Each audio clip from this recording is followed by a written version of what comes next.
Hello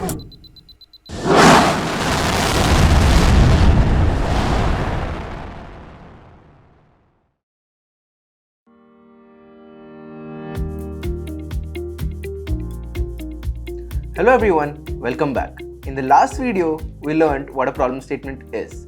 But have you ever wondered why it is so important? Can't you start a project without it? Ye mat kar lena. Let me tell you why it is important. First and foremost, it helps to sort out internal and external communication problems.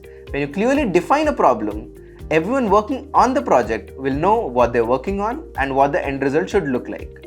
It helps sort out misunderstandings and confusion, which will ultimately lead to a successful project. Think of it like having a clear roadmap for the project.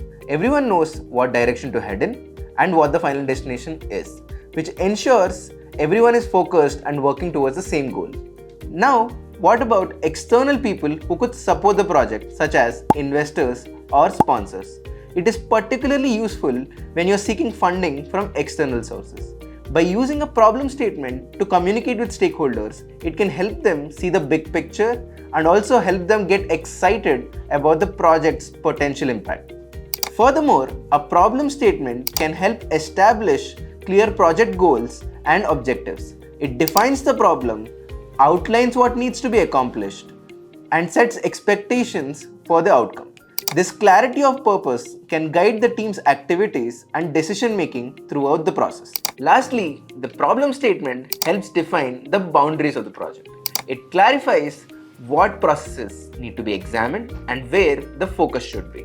This can prevent the project from getting too broad or unfocused and also ensure that the resources are being used effectively.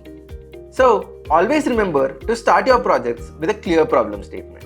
It can make a significant difference in the success of your project. The next video is on the key elements of crafting a successful problem statement. So, stay tuned.